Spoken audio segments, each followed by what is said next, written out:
Are you okay?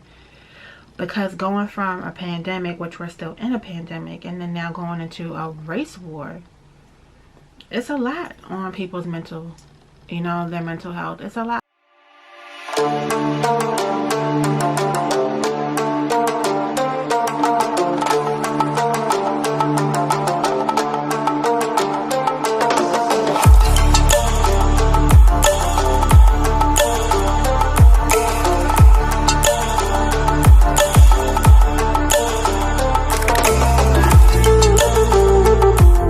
Hey guys, welcome back to my channel. So I'm starting today's vlog off a little differently. I just feel like any and everyone who has a platform, it doesn't have to be millions of followers or hundreds of thousands of followers. If you have a platform, I feel like everyone should do their due diligence by utilizing their platform to speak truth and to bring light to the reality of what we all are living. And so that's what I'm going to do today. I want to start this video off by just saying that the Black community is not okay. We're angry, we're bitter, we're hurting, we're saddened, we are tired. We're just a whole lot of emotions all in one. And I feel like if I don't utilize my platforms, and I mean across all of my social media platforms, then I'm not doing my part. I mean, we can all get out and we can protest and we can have conversations and things like that, but that's just really what it is. It's just having the conversation that needs to be had. I just think that it's very, very important that we open up the doorways to have the conversation. So I know that for some it's really hard to do. I don't know what it's like to be on the other side of this. I know that one of my Facebook friends and a young lady I went to high school with, she posted on her Facebook, and it was a very, very long post. It was so genuine, so heartfelt, and she just basically admitted that it was hard. It's hard for her. It was hard. She was scared, she was nervous, she was afraid of what to say, how to say it. She didn't want to offend anyone, and I don't look at it from that standpoint. I just look at it from, our race is under attack. We've been under attack, we've been fighting, and we're tired, and something needs to happen. Something different needs to happen. And I didn't put myself in the other shoes to say like, okay, how do I advocate for this, or how do I open up the conversation to not offend anyone, because right now we are fragile. And so I just appreciated her saying that she took a step back and she had to really evaluate her life, her situation, her family, everything that she's been through. And she admitted that she really doesn't understand, doesn't know, what the struggle is. She doesn't know what it feels like. She does not know, the nervousness that we have, especially as Black mothers to young Black boys. It was a lot, she said, and I know that it took a lot for her to put that out there. And she did, and she got a very, very overwhelmingly amazing positive response from everyone, and it also allows, when people have that type of courage, it allows other people that are looking on, or that may be on the verge of, should I say something, should I not, or what I mean, what do I say, how do I say it? You never know who's watching, and your words can trigger someone else to admit their truth, or finally come forward to admitting, we do have a privilege. We do have a privilege, and we can't keep saying we don't. It's evident we do have a privilege. It's been seen time and time and time and time again. You see a white man come out swinging a sword at police officers and them not doing anything, not even punching this man, let alone shooting him, choking him to death, beating him to death. But if that were a black man coming out his house with anything in his hand, it didn't even have to be a sword or weapon or anything in his hand, he would have been immediately shot down. And the police would have gotten away with it because they would have said, we thought he had a gun. And there's no reason why a man, a black African man, can't sit in a public park and bird watch without feeling like the cops are going to get called on him. Like, why did that white lady think that it was okay? Why do white people think that it is okay? Because it has been okay. That's just what it is, you know. And I don't have a racist bone in my body. I have hate towards those who hate. I don't like hate. And so if you have that, I don't like you. You know what I mean? I don't care what color you are.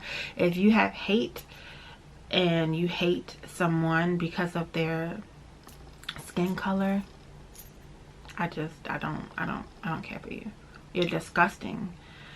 I grew up with, you know, quite a few white friends, and I was super close to one. I mean, so close that I was in her mother's wedding.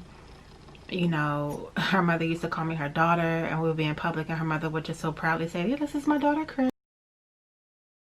You know, I mean, I grew up with her basically. Like, we went to the same school, lived in the same neighborhood for years. We moved out of the neighborhood and moved across town, and I was going to be going to a different high school, and they literally moved across town with us so that we could go to the same high school, to make sure that we were in the same high school.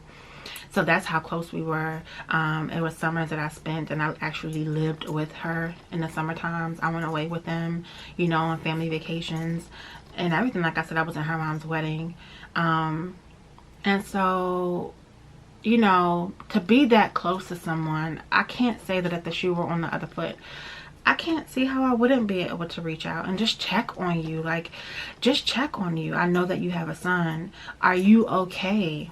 You know what I mean? And that's really all it takes to open up the conversation. And at that point, because we are the ones that are under attack, all you have to do is just listen. Just let us vent. That's all. You know, we just need to vent. And if anything, if you want to say, you know, well, what can we do? What is there to do? What can I do? Little old me, you know, whatever the case is. Okay, yeah, you can protest.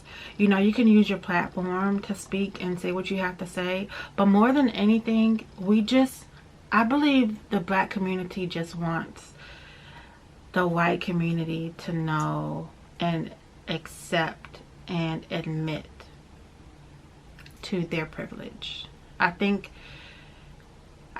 it's been blanketed too long to where we're like, oh no, you know, it's not that, it's this, or no, you know, they possibly would have did the same thing to him, but this. Like, no, we've all seen it, like I said, far too many times, and we all are very aware and know. And I feel like we are a lot more woke to now finally admit that there is an unjust bias and there is systematic racism. The judicial system does not exist for black people. And I hate to be so blunt with it, but that's just what it is. We're not in the same category. We're not in the same judicial system.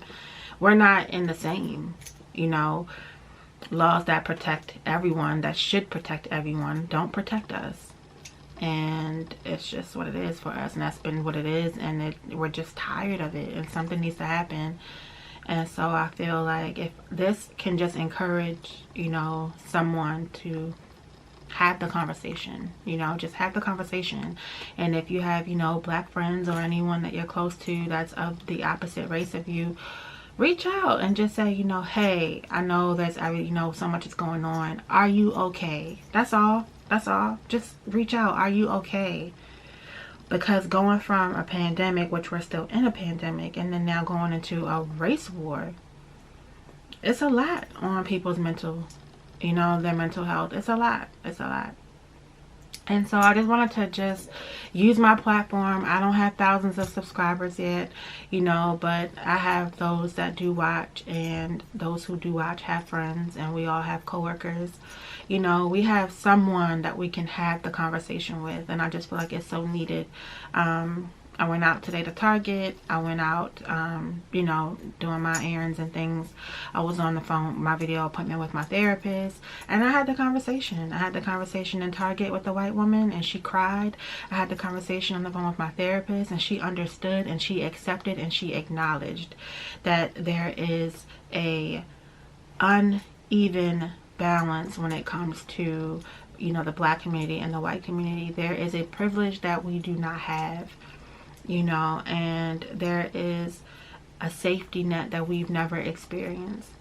And so I told you guys that I wrote like a passage on Facebook. I was just venting one day, but I never got to read it to you guys, so this is a perfect time. So let me go get that up right back. All right, so this is the passage I wrote. I don't know if you guys can see. Can y'all see? Yeah. So this is on Facebook, and initially I just wanted to do like a little quick tweet, but then my fingers just kept going, and I'm like, okay, this is gonna be a little lengthier than a tweet will allow. So I moved over to Facebook, and it just was just coming. The words would not stop. So it was just really truly how I felt at the time and how I feel now, you know. But this is basically what I wrote. I want to know what it feels like to be born and raised on the other side. What does it feel like to have no fear, to be able to walk on any side of the street, to be able to use any bathroom, to be able to sit in any seat on the bus? What does it feel like to be able to go to school and earn your education and climb the ladder of success with confidence and knowing you will be valued and paid what you are worth? What does it feel like to sit with your elders and have them tell you about their good old days? Their good old days of being empowered, allowed, privileged, free. What does it feel like to always be looked at like you are good enough? What does it feel like to be so confident in everything that you do, knowing that your talent, your ability, your drive, your knowledge, or lack thereof isn't what got you there, but the color of your skin? What does it feel like to have your generations intact and not sold off at birth to the highest bidder? What does it feel like to give birth to a child with no worries of their safety against those who are employed to keep us safe? What does it feel like to hear the news of another police brutality and the assurance of knowing it's not your son, your brother, or your father? What does it feel like to be on the other side? I'll tell you what it feels like to be on mine. I'm angry. I'm tired. I'm scared. I was born with brown skin, and I don't apologize for that. I'm angry because I was born a victim. I was born in a racial fight. A fight that my ancestors died trying to win and are now rolling over in their graves with no rest in peace because we are still not at peace. My childhood memories consist of stories of people who look like me, fighting, crying, dying, wanting to just simply be accepted and live. To live a life that they weren't asked to be born into. To be loved, loved by people who don't dislike them because of the color of their skin. Taught to speak your mind but don't speak too loud where you'll draw the wrong attention to yourself. Why, I ask? Because you are not their equal. I'm tired. I'm tired of the repeat deaths of our black men dying at the hands of reckless, heartless, overprivileged whites. I'm tired of being told this too shall pass. I'm tired of hoping, praying, crying. I'm tired of saying rest in peace when there is no peace. I'm tired of having talks with my 8-year-old son explaining to him that he is a target, that he is being hunted, and he did nothing to have this mark on his head. He doesn't understand, so I keep drilling it in his head until one day he does. Instead of talking to him about the birds and the bees, I'm talking to him about what not to do when encountering the police. This is not fair. I'm scared. I'm scared that one day I won't be there to protect him. Scared that he won't know what to do if he's encountered by the police. I'm scared for my son to go on a walk to the store in his own neighborhood. I'm scared for him to wear a hood on his head, rain or not. I'm scared for him to sit on a bench in a public park. I'm scared for him to go jogging. I'm scared for him to drive. I'm scared for him to be in a world where he is hated because of the color of his skin. I'm scared for my son to just simply live in fear. So back to my question. What does it feel like to be on the other side? And so that's what I wrote, and it just flew fluidly, y'all. Like, I don't know. And so it's deep, you know what I'm saying? I'm having conversations over here with my son that I shouldn't have to have ever in life, you know. And there's those on the other side that are having conversations with their son about, you know, what girl crush do you have, and, you know, what do you want to be when you grow up, type of conversations. I have to pray that my son will make it to grow up, and then when he does, pray that he can make it further, and pray that he can then teach his children and pass it down. But I just want the cycle to be broken, and communication needs to happen. The conversation needs to happen, and that's just pretty much what it is. So thank you guys so much for watching. I hope I didn't offend anybody. That was not my intention at all whatsoever. You know, it's just our reality. And yeah, just check on your black friends, y'all. Check on your black friends.